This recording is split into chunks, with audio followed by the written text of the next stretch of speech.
Hi everyone, welcome back to my channel. I hope you're all very, very well. If you've never seen my face before, been on my channel before, my name is Hannah and I'm going to be starting a new series on the channel called Film Friday. I'm not sure yet if this will be a weekly or a bi-weekly, or it might be kind of like ad hoc kind of thing, but it will always be on a Friday and we will always be talking about films. So yeah, expect lots of different videos discussing film and maybe potentially down the line a film club. Maybe. I don't know. I always have ideas and then I never have the follow through. Something I need to work on for sure. As I'm filming this, it's late September. It's like just a few days to October 1st actually. And I thought I would kick off Film Friday with 10 cozy films to watch this autumn. Some of these films might not scream autumn, but I think that they just give that kind of cozy, comforting vibe. I suppose it's all subjective anyway. What I find cozy might not be what you necessarily find cozy, but hopefully there are some films that you've not seen before. You might be thinking, who is this girl? What credentials does she have to recommend me films? I have none. I've got an Odeon Limitless membership, a letterboxd account, and a dream. Those are my credentials. I don't have a degree in film. I don't have a degree in anything. I just like to talk about films. I don't know that much about them technically, but I know what I like, I know what I don't like. There's not much I don't like. But anyway, that's me. Grab yourself a cup of tea or something hot, whatever it may be, or something cold, whatever floats your boat, and let's delve in. Okay, so I'm going to kick this off with a film from my childhood, and in fact there's going to be quite a few films from my childhood on here. It's difficult to recommend films you loved as a kid when you're an adult because you can't be entirely sure if your love for it depends on nostalgia or if it's actually like a good solid film. But with all that being said, my first film for a cozy autumn would be The Secret Garden. The film was based on a novel by Frances Hodgson Burnett, first published in book form in 1911. From what I can see, it's been adapted for the screen at least 5 times, but the version that I'm going to be recommending is from 1993. It's directed by Agnieszka Holland and executive produced by Francis Ford Coppola, which I didn't know. It's one of those films that I feel like a lot of people would have seen, but I'm going to be giving brief synopsises to all of the films. They are spoiler free, so don't be afraid of any spoilers. I will not be giving any spoilers here. So the story follows a young girl called Mary who has been brought up in India but has been recently orphaned. She's sent to go and live with her reclusive uncle in a manor house in the Yorkshire moors and has to learn to adapt to a new way of life. She ends up discovering a hidden, neglected garden, and with the help of new friends they restore it back to its former glory whilst also healing the world around her. It's a really warm, comforting and uplifting film that I hope is enjoyable even if your first watch is as an adult. In 2005, the British Film Institute actually listed it in their 50 films you should see by the age of 14. So if you're above 14 and you're going to be watching it now, then what have you been doing with your life? Because the BFI, they think you should have seen it by the time you're 14. So yeah, I just think it's a lovely little film that holds a special place in my heart, and maybe it will in yours too. It has a very respectable 3.6 rating on letterboxd out of 5, and my letterboxd rating is 4 stars. So yeah, a lot of my letterboxd ratings are potentially slightly skewed because a lot of it's imported from IMDb, and on IMDb you rate out of 10. So sometimes I look at some films and I'm like, did I rate that? And then I realise it was probably imported from IMDb. So yeah, just to clarify that. Next up is the 2015 film The Age of Adeline. The Age of Adeline tells the story of Adeline Bowman, a woman who mysteriously stops aging after a near-fatal accident in the early 20th century. She remains 29 for decades, living a solitary life to keep her secrets safe. When she meets a charismatic man who reignites her desire for connection, Adeline must confront the consequences of her immortality and decide whether to risk revealing her extraordinary past. It's a romantic, timeless tale about love, loss, and the passage of time. And I'm not sure what it is about this film that gives me like cozy autumnal vibes, but it has some period piece flashbacks, and for some reason I find a lot of period stuff to be quite autumnal and cozy. The film also just has an overall warm feeling to it in its like colour grading and stuff, and it's just quite a charming and, in my opinion, underrated film. It stars Blake Lively, who I know a lot of people are changing their minds about in 2024, but it's a film that I really enjoy and a film that I go to if I feel a bit cozy. It also stars Harrison Ford as well, and yeah, I like it a lot. It's rated 3.2 on letterboxd and I rated it a 4. Next is one of my all-time favourite films, and it's not necessarily a kids film, but it brought me so much joy and comfort as a child. It's the 2003 Tim Burton film Big Fish. Now, Big Fish is a film that I think is criminally underrated. It's never up there when people are like praising the work of Tim Burton and stuff, and I just think, give Big Fish its flowers, please. So Big Fish follows the story of Edward Bloom, a man known for telling extraordinary and fantastical tales about his life. As he nears the end of his life, his estranged son, Will, tries to separate fact from fiction in his father's stories, seeking to understand the real man behind the larger-than-life adventures. The film is a heartwarming and imaginative exploration of storytelling, family, and the way we choose to remember our lives. Honestly, if you haven't seen this film, you're really in for a treat, in my opinion. It's got a stellar cast of Ewan McGregor, Albert Finney, Helena Bonham Carter, Billy Crudup, Jessica Lange, Danny DeVito, Marianne Cotillard, Steve Buscemi, and it was also the very first film role for Miley Cyrus. A little tidbit for you. This is a true get you in the feels kind of film. It's really uplifting, it's beautiful, it's got stunning cinematography, and of course, being a Tim Burton film, it was scored by the legendary Danny Elfman. Please watch this film if you haven't before, you won't regret it. I'll tell you what it gives me Forrest Gump vibes. Now, I'm not saying it's as good as Forrest Gump, because Forrest Gump is just sensational, but it definitely gives me the vibe, for sure. So if you like Forrest Gump, watch Big Fish. That would be a great double bill to do at the cinema, actually. It's rated 3.9 on letterboxd and I rated it 4.5 stars. I should change that to 5. It's a 5-star in my eyes. Next up is a film I actually only watched for the first time this year, which is Criminal, because it is a classic. It's the 1989 film Dead Poets Society. I actually ended up watching this film because I watched The Holdovers earlier on this year, and I heard that it's very... I don't know if they took inspiration from it, but apparently it had a lot of similarities, and I loved The Holdovers so much, so I wanted to chase that feeling that I got when I watched The Holdovers. So this film is set in 1959 at an elite boarding school and stars Robin Williams as the teacher of a class of boys who manages to inspire them to embrace poetry, think for themselves, and seize the day. It's a coming-of-age story which also stars a young Matt Damon, Ethan Hawke and Robert Sean Leonard as some of the students. It's a beautiful film but is a tough watch at times. I'm not going to speak too much about this one as it is a classic and I feel like a lot of people would have seen it. But yeah, I actually prefer The Holdovers.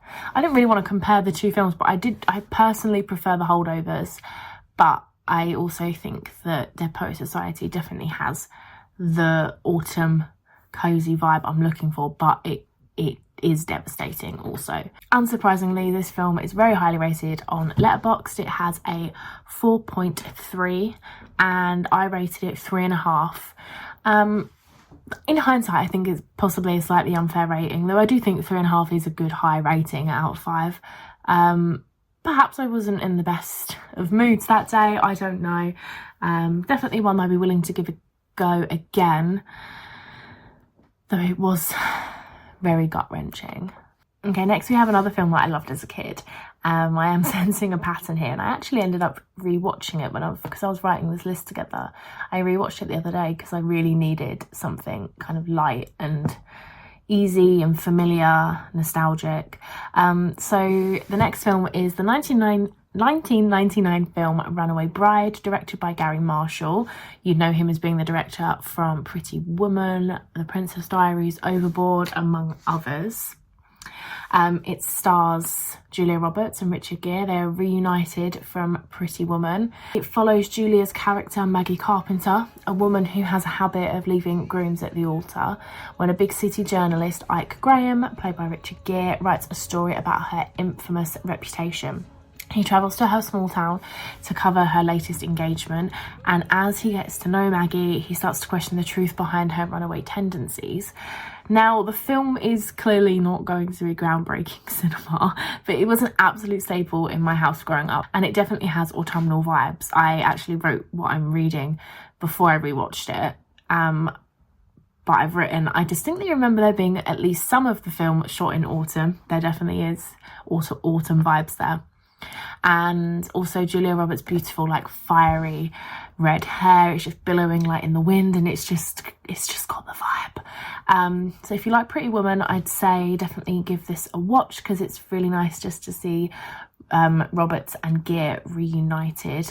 And yeah, I just really love it. It's also like set in a small town, so it's kind of got like a Gilmore Guys. It's kind of got like a Gilmore Girls vibe about it. And obviously Gilmore Girls is peak autumn. If you're not a film person, just watch Gilmore Girls this autumn. That'll do ya. But yeah, I bloody love it. And when I rewatched it the other day, I thought to myself, do you know what? It has a couple of moments that you just think, oh, that was very 1999. But on the whole, I personally think it does hold up. But again, is that just because I love it? Maybe. Sometimes I do think you let things slide, or you see it through rose tinted glasses. So this is actually the lowest rated Letterboxd film so far. It's got a Letterboxd rating of 2.8. I've given it a 3.5. Not me rating Runaway Bride the same as Dead Poets Society. Letterboxd aren't gonna like that. But yeah, what can I say? I like it. Now, I don't think it would be a cozy film recommendation video without this next one. You've all been waiting for it. You've been waiting for the moment. Like, I talk about the 2019 film directed by Greta Gerwig, Little Women. So obviously, again, this is a classic. I probably don't need to tell you the plot, but I guess I will. So it stars Saoirse Ronan, Emma Watson, Florence Pugh, Meryl Streep, Laura Linney, Timothée Chalamet, etc, etc, etc. I have also seen the 90s version, which has, again, a stellar cast with Winona Ryder, Kirsten Dunst, Claire Danes, Christian Bale, and I really like that version too. I just think the 29 version edges it a little bit for me. I'm not sure why. We love Greta Gerwig in this house. So yeah, if you're somehow not familiar with the story and haven't seen one of its 30 adaptations, then let me tell you a little bit about it. So it's based on a book by Louisa May Alcott, first published in the 1860s, and it follows the lives of the four March sisters, Jo, Meg, Amy and Beth, as they navigate love, ambition and family bonds during the aftermath of the American Civil War. Told through a series of flashbacks and present-day moments, the film captures the sisters' dreams, challenges, and the unique paths each take towards adulthood. At its heart, the story is about sisterhood, creativity, and the struggles of balancing personal desires with societal expectations. It's a truly beautiful film that really puts you in the heart of the story and has you feeling like an honorary March sister. And yeah, it's beautiful. I love Little Women. It's just Little Women is that girl, isn't it? Let's be honest. Okay, next we're going to delve into a couple of franchises, and I'm going to count all of these films in the franchise as one. Okay, so obviously we're gonna throw in the Harry Potter films. So I'm not actually the biggest Harry Potter fan ever. I liked it like a normal amount. I really liked it as a kid, and I know that they are a really cozy autumn winter film staple for so many people. And I also think because they're set in a school, it has that kind of back to school vibe, which you also kind of associate with autumn. Now, I'm not going to go ahead and explain the plot of Harry Potter. I'm really not going to do that. It's bad enough I had to tell the plot of Little Women. But yeah, I just felt it would be criminal to not include it on the list. And yeah, I would say though, if you have them on DVD, watch them on DVD, so we're not putting money in the pocket of a certain she who must not be named. But yeah, I just felt it deserved a place on the list. Though to be fair, I haven't watched Harry Potter in years, because like I said, I'm not the biggest, I always say I'm not the biggest pothead, and then my sister looks at me and she goes, Potterhead, and I'm like, I know, I'm making a joke. Now the next one is also a franchise, and again, I'm not going to go too much into it because we all know the story of Twilight. We all know the story of Twilight. I actually watched these earlier on this year when I was ill in bed, and I just binged them all, and my god, I had a great couple of days. It was the best time being ill that I've had in ages. And yeah, it's a bit bad at times, it's a bit cringe, but the vibes are immaculate, especially for this time of year. Just imagine, just picture it, you're on the sofa, you've got a candle, you've got a blanket, there's a hot chocolate, and Twilight's on the telly. Oh, it actually doesn't get better than that. It doesn't. So that's Twilight. I'm not going to sit here and do all the ratings for all the Harry Potter and Twilight films, by the way. Sorry. Now, the last two are kind of peak autumn films also. It's kind of like, it's the standard stuff. So next to the 1998 Nora Ephron directed film, you've got Mail, starring Tom Hanks and Meg Ryan. An absolute bloody classic, we all know it. So You've Got Mail is set among an autumnal New York backdrop, and it follows business rivals Kathleen and Joe, who unknowingly fall for each other through anonymous online emails. And then as their real life competition heats up, their virtual relationship deepens, leading to a surprising connection when their true identities are revealed. It's a lovely warm film, and if memory serves me right, it has a great soundtrack. And yeah, it's just super cozy. It also kind of, I guess, falls into like Sleepless in Seattle, that kind of vibe. How many times have I described these films as warm, cozy, uplifting? But that's just the vibe we're going for today. And I don't have my thesaurus with me, so please bear with me. So this has a 3.5 rating out of 5 on letterboxd, and I actually gave it a 3.5. So I'm pretty much the average viewer of that, or average rater. Now, the final film is actually probably the GOAT of autumn vibe films, and it's one that I actually only watched for the first time earlier on this year, and I'm going to be really controversial and say I thought it was a bit overrated. I'm so sorry. So yeah, I watched this for the first time back in April. Maybe it's because I didn't watch it in autumn, maybe that's why. But I'm going to be real with you, I thought it was fine. Just fine. Enjoyable enough, but I didn't love it as much as I expected I would do. We're talking about When Harry Met Sally. So yeah, I expected I would love it due to just the huge amount of love that people seem to have for it. And I thought to myself, I've been saving myself for When Harry Met Sally. I'm going to watch it today at the grand old age of 29. That's how old I was back in April. The good old days of 29. If you have somehow also not seen When Harry Met Sally, a brief synopsis is that it's a late 80s rom-com that explores the friendship of Harry and Sally over the years, and it begs the question if men and women can truly ever just be friends.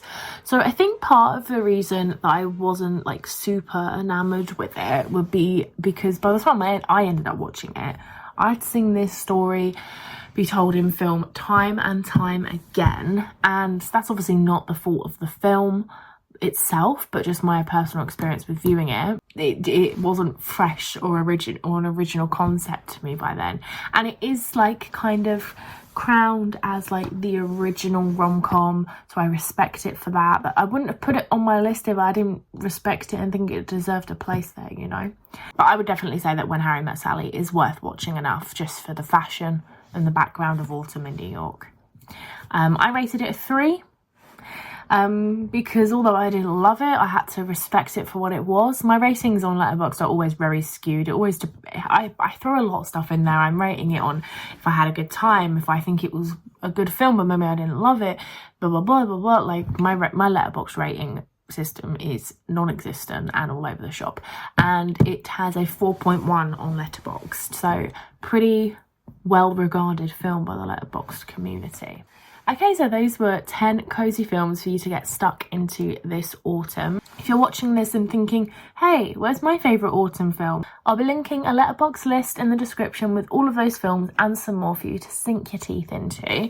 In the videos, I'm going to try and only recommend films that I've actually seen because otherwise I can't really give an opinion or talk about it too often. But in the letterbox lists I will put some other kind of films in there as well. I'll do a bit of research and make sure that there's lots for people to get into.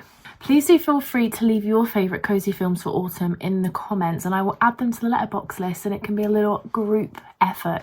I will also be linking a website in the description called Just Watch, and you can actually go on there and you can put in all of the streaming services that you have, and it can tell you where you can watch stuff. So if you want to watch something from this list, say you want to watch Little Women, you just go on Just Watch, and you've theoretically have already set it up with all of your streaming services on there, and you type in Little Women and it will say where you can watch it, or if it's unavailable right now. And it's one of my favorite things. I use that website / app all the time because I'm constantly looking for stuff to watch. So yeah, so that is everything for today's first ever Film Friday. I really hope you enjoyed it. I've got lots more planned, so do keep your eyes peeled and subscribe if you are new here. Thank you so much for watching, and I'll see you very soon. Bye.